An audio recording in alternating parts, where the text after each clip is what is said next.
할렐루야. 2025년 5월 2일 아침을 여는 큐티입니다.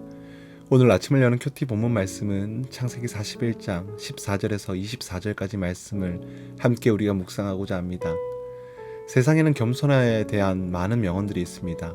자만은 인간을 분열시키지만 겸손은 인간을 결합한다. 자만은 천사를 악마로 만든다. 겸손은 인간을 천사로 만든다. 겸손하다면 그 어떤 칭찬이나 모욕에도 흔들리지 않는다. 자신이 어떤 사람들인지 알기 때문이다. 세상은 겸손을 가르치고 겸손한 삶을 살아야 한다라고 말합니다. 그런데 세상의 겸손은 그 목적이 자기 자신에게 있습니다. 더 나은 삶, 더 나은 사람이 되기 위해 겸손을 가르치는 것이죠. 성경 또한 겸손에 대한 말을 많이 합니다. 그런데 그 목적이 다르죠. 성경은 이 땅에 인간의 몸을 입고 오신 예수 그리스도, 십자가의 죽기까지 하나님의 뜻에 순종한 예수 그리스도를 겸손하다고 말합니다. 다시 말해 성경이 말하는 겸손은 그 목적이 사람이나 이 땅에 있는 것이 아니라 하나님께 있습니다. 예수님이 이 땅에 오셔서 하나님께 순종하며 그 뜻을 이루신 것처럼 자신을 낮추어 하나님을 높이고 나의 뜻보다 하나님의 뜻에 따르는 것이 성경이 말하는 겸손입니다. 우리가 겸손한 삶을 살아가는 이유는 그것이 하나님의 뜻이고 하나님의 영광을 위한 일이기 때문입니다. 오늘 우리 창세기 41장 말씀을 통해서 겸손의 삶에 대해서 한번 이야기를 나누려고 합니다. 창세기 41장 말씀을 통해서 성경이 말하는 겸손에 대해 살펴보고 겸손한 삶들을 살겠다라고 결단하는 시간들이 되길 축복합니다. 술 맡은 관원장이 감옥에 나온 후 2년이라는 시간이 지났습니다. 바로가 꾼 꿈으로 걱정 근심이 있었을 때 술 맡은 관원장이 바로에게 요셉의 이야기를 꺼냅니다. 그는 요셉이 자신의 꿈을 해석해 주었고 그대로 이루어진 사실들을 말하죠. 이에 바로는 사람들을 보내어서 요셉을 자신 앞으로 데려오게 합니다. 이제 하나님의 사람 요셉이 바로를 마주하게 되죠. 바로를 맞이하는 요셉의 모습을 통해서 우리는 세상에서 어떻게 대하고 마주해야 할지를 함께 우리가 나누고 묵상하며 나가기를 소망합니다. 요셉은 바로의 부름을 받고 수염을 깎고 옷을 갈아입었습니다. 그리고 옥에 나와서 바로를 마주합니다. 바로는 요셉에게 말합니다. 바로가 요셉에게 이르되 내가 한 꿈을 꾸었으나 그것을 해석하는 자가 없더니 들은즉 너는 꿈을 들으면 능히 푼다 하더라.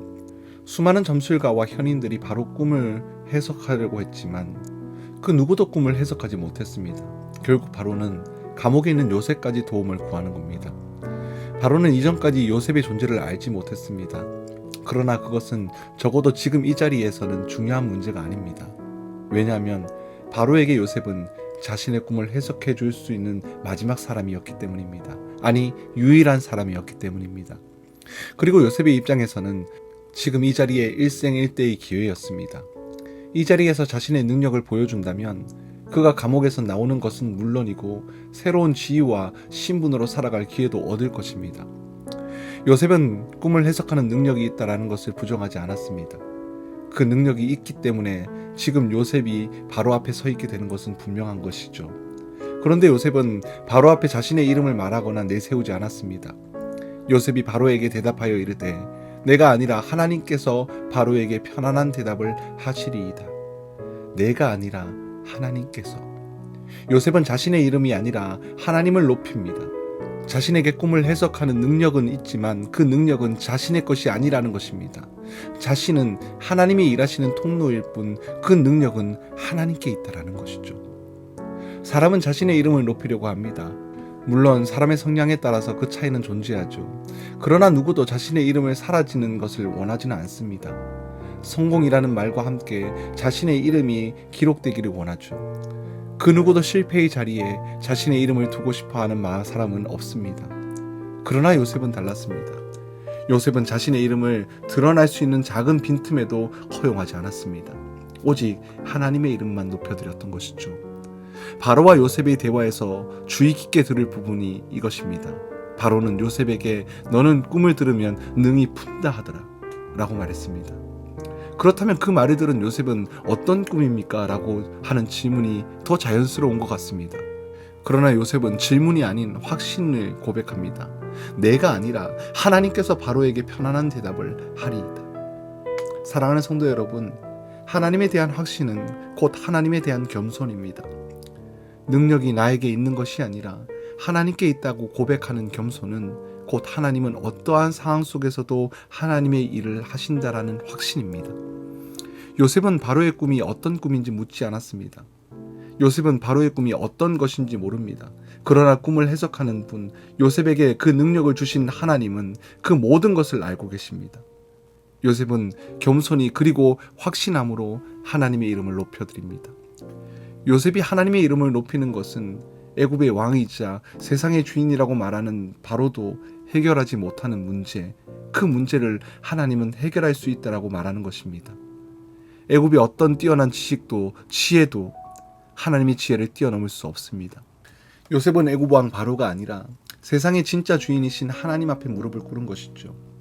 그 이름 앞에 겸손함으로 나아간 것입니다. 여호와께서 겸손한 자들을 붙드시고 악인들은 땅에 엎드려 드리시는도다. 여러분, 하나님의 능력이 있는 자를 붙드시지 않습니다. 하나님은 겸손한 자를 붙드시고 사용하십니다.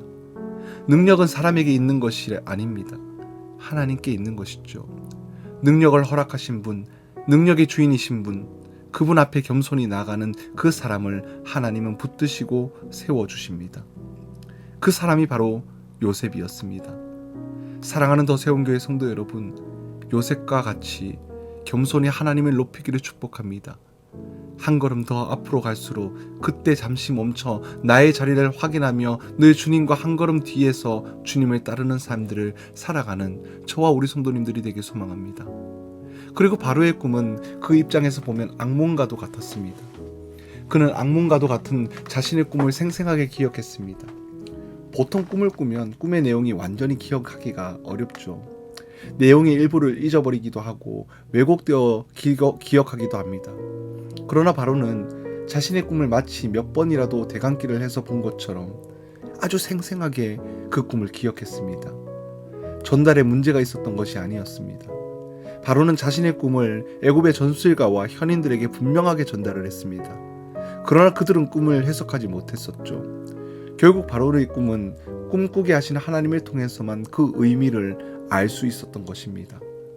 그 꿈은 하나님이 애굽과 바로에게 주신 메시지였기 때문입니다. 하나님의 자녀라고 해서 특별한 능력이 있는 것이 아닙니다. 하나님의 자녀는 하나님의 일하심의 통로이자 도구일 뿐이죠. 다시 말해 능력은 하나님께 있는 것입니다. 요셉은 그것을 누구보다 잘 알았던 사람입니다.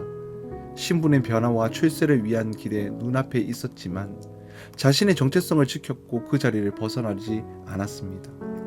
요셉은 하나님의 사람이었고 하나님의 사람답게 행동했습니다. 겸손한 사람은 하나님의 뜻을 전하는 사람입니다. 그것이 좋아 보이고 뭔가를 얻을 수 있는 것 같아 그렇게 하는 것이 아닙니다. 만약 요셉이 바로에게 잘 보이기 위해서 새로운 신분을 얻기 위해 욕심이 있었다면 하나님이 아닌 자신의 이름을 내세웠을 것입니다. 그리고 바로의 이름을 높였을 겁니다. 철저히 바로의 입장에서 바로가 듣고 싶은 말을 했을 겁니다. 그러나 요셉은 가감없이 하나님의 뜻을 전했습니다. 그 뜻이 바로가 듣고 싶지 않은 일일 수도 있습니다. 요셉의 생각과 다를 수도 있습니다. 그러나 요셉에게 중요한 것은 겸손히 하나님의 뜻을 전하는 것이었습니다. 때로는 하나님의 뜻을 전하다가 의도치 않은 상황을 마주할 수도 있습니다.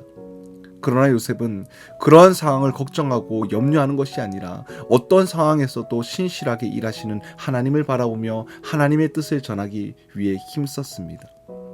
그러므로 하나님이 능하신 손 아래에서 겸손하라. 때가 되면 너희를 높이시리라.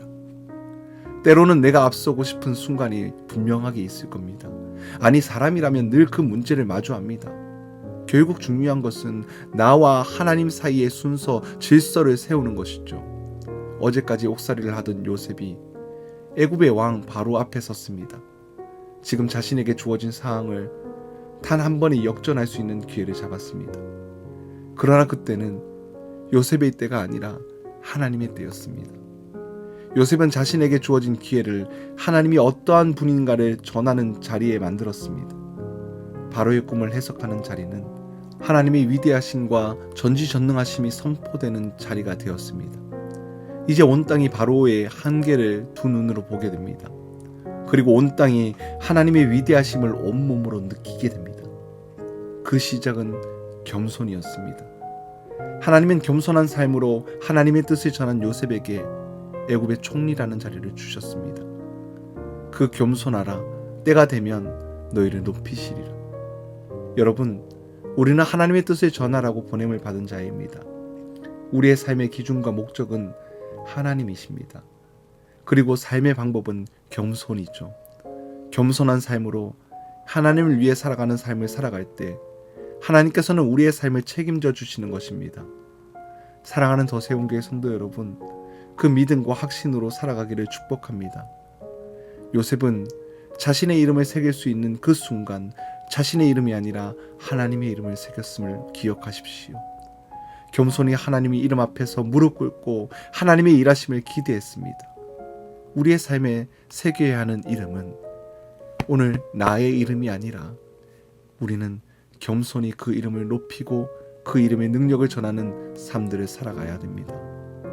이 땅에 겸손히 하나님의 말씀에 순종하며 살아갈 때 하나님의 일하심을 날마다 경험하며 나아갈 것입니다.